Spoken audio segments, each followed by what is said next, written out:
अगर आपको विज्ञान समझ नहीं आता और आपको विज्ञान में टॉप भी करना है तो आप बिल्कुल सही जगह आए हैं। मैं हूं आपका दोस्त, आपका गाइड के एम डी सहारनपुर। और आज हम विज्ञान को कुछ ऐसे पढ़ेंगे कि आपको मज़ा भी आए बहुत ज़्यादा, समझ भी आए बहुत ज़्यादा और आपके नंबर भी आए बहुत ज़्यादा। तो देखते हैं आज हमें क्या पढ़ाई करनी है। आज है हमारे पास यूपी बोर्ड का कक्षा 7 का विज्ञान और इसमें आज हम कवर करेंगे इकाई नंबर 6। हमारा छठा चैप्टर है जिसका नाम है पौधों में पोषण। तो पौधों में पोषण आज हमें डिस्कस करना है और इस पूरे चैप्टर को हम एक ही लेक्चर में कंप्लीट कर देंगे। आपको बस ध्यान से समझते रहना है हर एक पॉइंट को। जितने भी कॉन्सेप्ट्स मैं आपको बताऊंगा, आपको हर एक पॉइंट और हर एक कॉन्सेप्ट को ध्यान से समझना है। कक्षा 7 विज्ञान इकाई नंबर 6 पौधों में पोषण। पौधे तो आपको पता ही है, पेड़ पौधे या प्लांट्स आप इन्हें कह सकते हो। इनमें पोषण का मतलब ये अपना भोजन किस प्रकार प्राप्त करते हैं। पोषण का मतलब भोजन करना ही तो होता है। तो यदि कोई आपसे पूछता है पोषण किसे कहते हैं तो आप बता सकते हो। ये सबसे पहला क्वेश्चन यही पूछा जाता है, पोषण किसे कहते हैं। ऊर्जा के लिए किसी जीव द्वारा भोजन को प्राप्त करने की क्रिया पोषण कहलाती है। तो ऊर्जा उसे चाहिए और ऊर्जा के लिए उसे भोजन प्राप्त करना है। भोजन प्राप्त करने की क्रिया को ही हम पोषण कहते हैं। ठीक है। और दूसरी चीज आपको पता होनी चाहिए, ये बहुत इंपॉर्टेंट है ये वाला भी, भोजन के पोषक तत्व। कौन से पोषक तत्व पाए जाते हैं भोजन में, या भोजन में कौन से पोषक तत्वों का होना जरूरी है बहुत ज्यादा। तो बेटे हमारे भोजन में 6 पोषक तत्व होने चाहिए और इन 6 पोषक तत्वों को याद करने का जो तरीका है वो ये है प्रोची का खनिज। क्या है? प्रोची का खनिज। प्रो माने प्रोटीन, ची माने चिकनाई, चिकनाई का मतलब तेल या वसा, का माने कार्बोहाइड्रेट, ख माने खनिज लवण, वी माने विटामिन और जय माने जल। तो आप इसे याद कर लेना, प्रोची का खनिज, प्रोची का खनिज, प्रोची का खनिज, प्रोची का खनिज। क्या बोल रहे हैं हम? प्रोची का खनिज। प्रोटीन, चिकनाई, कार्बोहाइड्रेट, खनिज लवण, विटामिन और जल। ठीक है। तो सबसे पहला आपका प्रोटीन है, फिर चिकनाई है, चिकनाई का मतलब तेल या वसा, फिर कार्बोहाइड्रेट है, फिर खनिज लवण है, फिर विटामिन है और फिर जल है। तो प्रोची का खनिज तो आपको एकदम याद हो जाएगा। तो ये 6 पोषक तत्व हैं प्रोची का खनिज जो हमारे भोजन में होने चाहिए। अब हम बात करते हैं स्वयपोषी की। स्वयपोषी को इंग्लिश में ऑटोट्रॉफ्स कहते हैं, जो अपना भोजन अपने आप बनाते हो। आपको पता है हरे पेड़ पौधे सूर्य के प्रकाश की उपस्थिति में प्रकाश संश्लेषण की क्रिया करते हैं। कौन सी क्रिया करते हैं बताओ? प्रकाश संश्लेषण की क्रिया। और प्रकाश संश्लेषण की क्रिया से वे अपना भोजन अपने आप बनाते हैं। इसलिए हरे पेड़ पौधों को हम कहते हैं स्वयपोषी। क्या कहते हैं? स्वयपोषी या स्वयंपोषी भी कह सकते हो या ऑटोट्रॉफ भी कह सकते हो। तो हरे पेड़ पौधे प्रकाश संश्लेषण की क्रिया द्वारा अपना भोजन स्वयं बनाते हैं, यानी अपने आप बनाते हैं। इसलिए हरे पौधों को स्वयपोषी कहा जाता है। यह बात सबको पता है कि उन्हें स्वयपोषी इसलिए कहा जाता है क्योंकि वे अपना भोजन स्वयं बनाते हैं। और कौन सी क्रिया द्वारा बनाते हैं? प्रकाश संश्लेषण। तो अगला सवाल यह भी पूछा जा सकता है कि प्रकाश संश्लेषण किसे कहते हैं। हरे पेड़ पौधे जिस क्रिया द्वारा अपना भोजन स्वयं बनाते हैं उसे प्रकाश संश्लेषण कहते हैं। और फिर सवाल पूछा जा सकता है कि प्रकाश संश्लेषण में किन किन वस्तुओं की आवश्यकता होती है। तो ये क्वेश्चन है अगला। देखो, प्रकाश संश्लेषण की क्रिया में 4 चीजों की जरूरत होती है। कितनी चीजों की? 4 चीजों की। नंबर 1 कार्बन डाइऑक्साइड चाहिए, जिसे आप CO2 कहते हो, CO2। नंबर 2 जल चाहिए, जिसे आप H2O कहते हो, H2O। नंबर 3 सूर्य का प्रकाश चाहिए, जिसे आप HNU से भी प्रदर्शित करते हो।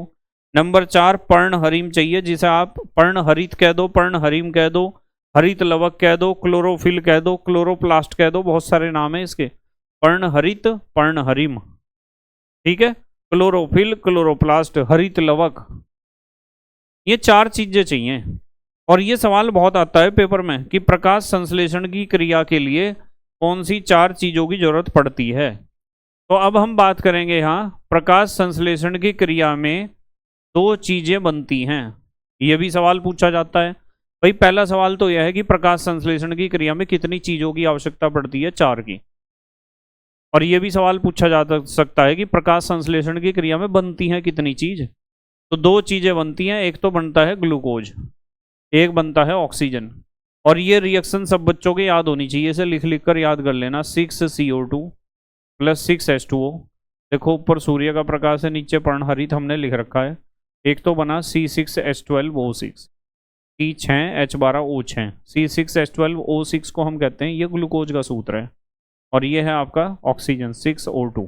तो ये ध्यान रखना, 6CO2 6H2O is equal to C6H12O6 plus 6O2। देखो यहाँ 6 है, यहाँ भी 6 है, यहाँ भी 6 है, और ये सूर्य का प्रकाश भी चाहिए, इसमें पर्णहरित भी चाहिए। तो इस क्रिया में बनने वाला ग्लूकोज पौधों के विभिन्न भागों में एकत्रित होता है। इस क्रिया में, प्रकाश संश्लेषण की क्रिया में जो ग्लूकोज बनता है ना, वो पौधे के विभिन्न भाग का मतलब जड़, तना, पत्ती, फूल, फल, इनमें इकट्ठा हो जाता है जो ग्लूकोज बनता है। क्लियर होगी बात? आगे चलें। एक बहुत बढ़िया क्वेश्चन है ये। जितने भी पॉइंट मैं आपको लिखवाता हूं, ये सारे पॉइंट अपने आप में बहुत इंपॉर्टेंट क्वेश्चंस होते हैं। पृथ्वी पर ऊर्जा का सबसे बड़ा स्रोत क्या है? सूर्य। ये सवाल बहुत आता है पेपर में कि पृथ्वी पर ऊर्जा का सबसे बड़ा स्रोत क्या है? सूर्य है। सूर्य से ही सबको ऊर्जा मिल रही है। अगला पॉइंट, हरे पेड़ पौधे इसकी सौर ऊर्जा को रासायनिक ऊर्जा में बदलते हैं, यानी सूर्य से जो सौर ऊर्जा मिलती है उसे ही तो वे रासायनिक ऊर्जा में बदलते हैं। अतः पृथ्वी पर एकमात्र उत्पादक कौन है? हरे पेड़ पौधे। यानी सूर्य तो जो सौर ऊर्जा दे रहा वो तो दे ही रहा, पर सौर ऊर्जा को रासायनिक ऊर्जा में बदलने का कार्य कौन करते हैं? हरे पेड़ पौधे। इसलिए पृथ्वी पर एकमात्र उत्पादक यानी रासायनिक ऊर्जा को पैदा करने वाले कौन है? हरे पेड़ पौधे हैं। कौन है? हरे पेड़ पौधे। अब हम बात करते हैं स्वपोषी पौधे कौन से हैं। हरे पौधे जो प्रकाश संश्लेषण की क्रिया द्वारा अपना भोजन स्वयं बनाते हैं, स्वपोषी पौधे कहलाते हैं। तो बच्चे सोचते हैं जी पौधे तो सारे के सारे स्वपोषी होते हैं, पर पोषी पौधे तो होते ही नहीं दुनिया में। तो मैं कहूँगा होते हैं। इस चैप्टर में हम बहुत जल्दी पढ़ेंगे, अभी पढ़ेंगे तुरंत। सारे पौधे स्वपोषी नहीं होते, मतलब सारे पेड़ पौधे हरे रंग के नहीं होते जो प्रकाश संश्लेषण की क्रिया करके अपना भोजन स्वयं बना सकते हो। बहुत सारे पौधे होते हैं परपोषी पौधे। परपोषी का मतलब जो अपना भोजन स्वयं नहीं बनाता हो, भोजन के रूप में दूसरों के ऊपर डिपेंड करता हो। तो जो पौधे हरे नहीं होते हैं वे प्रकाश संश्लेषण की क्रिया भी नहीं कर पाते हैं। जो पौधे हरे नहीं होते हैं वे प्रकाश संश्लेषण की क्रिया भी नहीं कर पाते हैं, अतः वे अपना भोजन स्वयं नहीं बनाते हैं। ये भोजन के लिए दूसरे पौधों पर निर्भर करते हैं। ऐसे पौधे परपोषी पौधे कहलाते हैं। अब बताओ, स्वपोषी पौधे तो वे हैं जो हरे हैं, प्रकाश संश्लेषण की क्रिया करके अपना भोजन स्वयं बना लेंगे। पर परपोषी पौधे कौन से हैं? परपोषी पौधे वे हैं जो हरे नहीं हैं। हरे नहीं है तो प्रकाश संश्लेषण की क्रिया नहीं कर सकते, और प्रकाश संश्लेषण की क्रिया नहीं कर सकते तो अपना भोजन नहीं बना सकते, और अपना भोजन नहीं बना सकते तो भोजन के लिए वे दूसरे पौधों के ऊपर डिपेंड करते हैं, आश्रित होते हैं दूसरे पौधों पर, इसलिए उन्हें कहते हैं परपोषी पौधे। अब आप कहोगे कि सर परपोषी पौधे कौन कौन से होते हैं, कुछ उदाहरण बताओ। तो मैं कहूंगा परपोषी पौधों के प्रकार देख लो। परपोषी पौधे दो प्रकार के होते हैं, एक तो होते हैं मृतोपजीवी, एक होते हैं परजीवी। अब आप पूछोगे सर मृतोपजीवी कौन से होते हैं और परजीवी कौन से होते हैं? मृतोपजीवी पौधे में होते हैं जो मरे हुए, सड़े हुए, गले हुए कार्बनिक पदार्थों के ऊपर उगते हैं और उन्हीं से ही अपना भोजन लेते हैं। जैसे आपने देखा होगा सांप की छतरी, जिसे हम मशरूम भी कहते हैं। आपने देखा होगा फुई फंगस, फुई लग जाती है ना, बहुत सारी खाने पीने की चीजों पर फुई लग जाती है, लकड़ी पर भी लग जाती है, चमड़े पर भी लग जाती है। तो सबसे पहले चलो मैं आपको बताता हूँ कि मृतोपजीवी कौन से होते हैं, फिर पढ़ेंगे परजीवी कौन से होते हैं। तो सबसे पहले मृतोपजीवी की बात करते हैं। मृतजीवी का मतलब मरे हुए पदार्थों के ऊपर उगते हो, मृतोपजीवी का मतलब मरे हुए, सड़े हुए, गले हुए कार्बनिक पदार्थों के ऊपर। ये सड़े गले मृत कार्बनिक पदार्थों पर उगते हैं तथा उनसे ही अपने लिए भोजन प्राप्त करते हैं। ये सफेद या भूरे रंग के होते हैं। हरे रंग के होते फिर तो स्वयपोषी होते, ये सफेद रंग के हैं या भूरे रंग के हैं, इसलिए इनमें हरित लवक नहीं है, पर्णहरिम नहीं है, इसलिए प्रकाश संश्लेषण की क्रिया नहीं कर सकते, अपना भोजन अपने आप नहीं बना सकते। तो ये सफेद या भूरे रंग के होते हैं। जैसे कवक, कवक कहते हैं फंगस को या फंजाई को। जैसे फफूंदी, फफूंदी कहते हैं फुई को, जो रोटी के ऊपर लग जाती है, चमड़े की चप्पल के ऊपर लग जाती है, जो लकड़ी के ऊपर भी लग जाती है, अचार में भी लग जाती है, फफूंदी, फुई, फंगस। कुकुरमुत्ता, कुकुरमुत्ते का नाम मशरूम भी होता है, इसे सांप की छतरी भी कहते हैं। आपने देखी होगी बरसात के दिनों में, कहीं भी गोबर कहीं पड़ा हो या लकड़ी हो कहीं, या घास में भी लग जाती है। तो ये सफेद या भूरे रंग के होते हैं, इसलिए प्रकाश संश्लेषण की क्रिया नहीं कर सकते। और मृतोपजीवी की खासियत ये होती है कि ये सड़े गले मृत कार्बनिक पदार्थों पर उगते हैं और उनसे ही अपने लिए भोजन प्राप्त करते हैं। मशरूम में, मशरूम किसे कहते हैं? कुकुरमुत्ते को या सांप की छतरी को। मशरूम में प्रोटीन की बहुत अधिक मात्रा में पाया जाता है, मशरूम में प्रोटीन बहुत अधिक मात्रा में पाया जाता है, इसलिए इसे सब्जी के रूप में भी खाया जाता है। आपने देखा होगा मशरूम की सब्जी बनाते हैं बहुत से आदमी, ठीक है, पर सारे मशरूम खाने योग्य नहीं होते, इस बात का ध्यान रखना। कभी आप अपने स्कूल के मैदान में बरसात के दिनों में मशरूम देख लो और उसे उखाड़ कर खा जाओ कि इसमें तो प्रोटीन बहुत ज़्यादा होगा, मेरी बॉडी बन जाएगी। तो सारे मशरूम खाने योग्य नहीं होते, बहुत सारे मशरूम जहरीले भी होते हैं। मशरूम खाने योग्य जो होते हैं वही मार्केट में आपको मिलेंगे, सब्जी की दुकान पर उनके पैकेट मिलेंगे मशरूम के, सफ़ेद रंग के होते हैं ना वे। उसके बाद हम बात करेंगे परजीवी की। परजीवी तो मृतोपजीवी का मतलब जो सड़े गले मृत कार्बनिक पदार्थों पर उगते हैं वे तो मृतोपजीवी हैं। और परजीवी कैसे होते हैं? परजीवी सड़े गले मृत कार्बनिक पदार्थों पर नहीं उगते। देखो, जो पौधे भोजन, खनिज लवण तथा जल तीनों के लिए दूसरे पौधों पर आश्रित होते हैं। मृतोपजीवी तो सड़े गले मरे हुए कार्बनिक पदार्थों पर आश्रित थे और ये दूसरे पौधों पर आश्रित होंगे। तो जो पौधे भोजन के लिए, खनिज लवण के लिए तथा जल तीनों के लिए दूसरे पौधों पर आश्रित होते हैं, यानी डिपेंड करते हैं, निर्भर करते हैं, उन्हें पूर्ण परजीवी कहते हैं। क्या कहते हैं? पूर्ण परजीवी। जैसे अमरबेल, ये पीले रंग की होती है, जो पेड़ के ऊपर पूरा जाल बना लेती है अपना। तो ये पूर्ण रूप से डिपेंड करेगी, भोजन भी लेगी उसी पेड़ से जिसके ऊपर लिपट रही होगी, खनिज लवण भी उसी से ही लेगी और जल भी उसी से ही लेगी। तो जो परजीवी ऐसे होते हैं, जो ऐसे परजीवी हैं जो भोजन भी उसी से ही ले रहे, जिसके ऊपर लिपट रहे, खनिज लवण भी उसी से ही ले रहे और जल भी उसी से ही ले रहे, तीनों चीजों के लिए दूसरे पौधे पर जो आश्रित है उसे हम कहते हैं, ये लिखा हुआ क्या कहते हैं? पूर्ण परजीवी। जैसे अमरबेल एक पूर्ण परजीवी है, इसे अपने आप कुछ नहीं करना है। और जो पौधे अपना भोजन तो स्वयं बना लेते हैं, परंतु जल व खनिज लवण के लिए दूसरे पौधों पर आश्रित होते हैं, वे क्या कहलाते हैं? आंशिक परजीवी कहलाते हैं। जैसे चंदन, चंदन आंशिक परजीवी है। चंदन क्या करता है? चंदन जल और खनिज लवण तो दूसरे पौधों से प्राप्त करता है, पर हरा होने के कारण अपना भोजन स्वयं बनाता है। तो चंदन एक कैसा परजीवी है? आंशिक परजीवी। जबकि अमरबेल कैसा परजीवी है? पूर्ण परजीवी। ये तीनों चीजों के लिए, यानी भोजन भी लेगा, खनिज लवण भी और जल भी, जो सब चीजों के लिए दूसरे पौधों पर निर्भर करेगा वो पूर्ण परजीवी होगा, जैसे अमरबेल। और जो अपना भोजन तो बना लेगा, पर तीनों में से कुछ चीज ऐसी हैं जैसे जल और खनिज लवण के लिए दूसरे पौधों पर आश्रित है, तो उसे आप आंशिक परजीवी कहोगे, जैसे चंदन। अब आ जाओ आप सहजीवी। क्या है सहजीवी?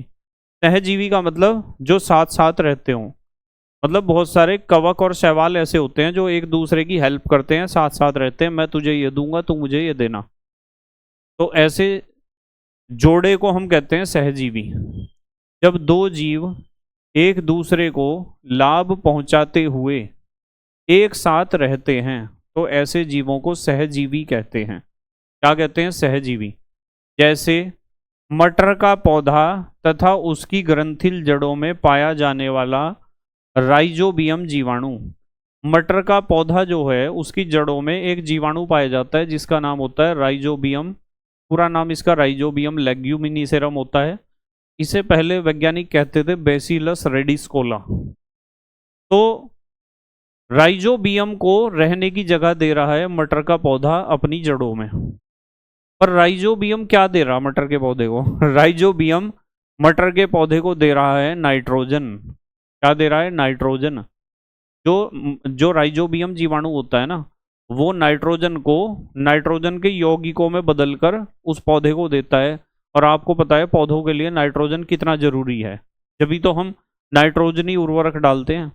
देखो मटर का पौधा जीवाणु को रहने के लिए स्थान देता है, जबकि जीवाणु पौधे को नाइट्रोजन प्रदान करता है। क्या प्रदान करता है? नाइट्रोजन।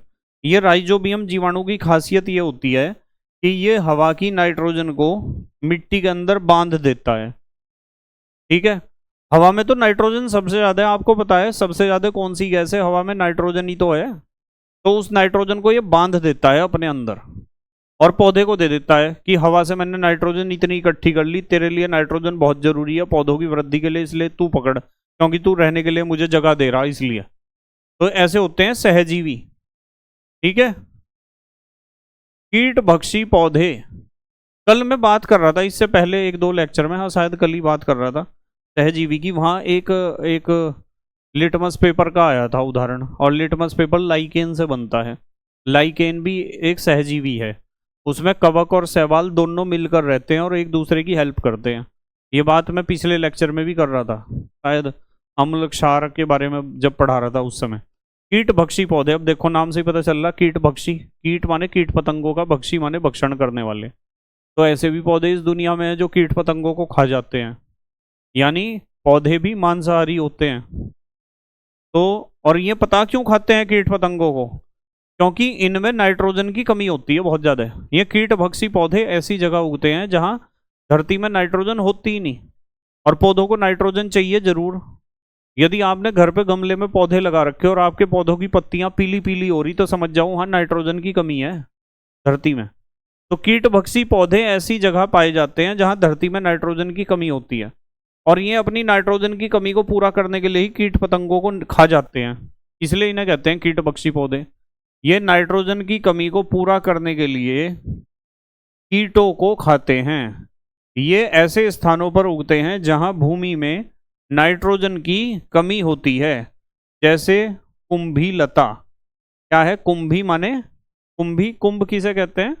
वो घड़े को। लता माने बेल, ऐसी बेल जिसपे बहुत सारे घड़े लग रहे हों, और घड़े में एक ढक्कन हो ऊपर इस तरह, ये घड़ा और ये ढक्कन, ये घड़ा और ये ढक्कन, और इसके अंदर से खुशबू आ रही बहुत अच्छी। एक कीट पतंगा, भंवरा, तितली कुछ भी आएगी और सोचेगी कि कितना बढ़िया खुशबू आ रही है, अंदर तो रस ही रस भरा पड़ा।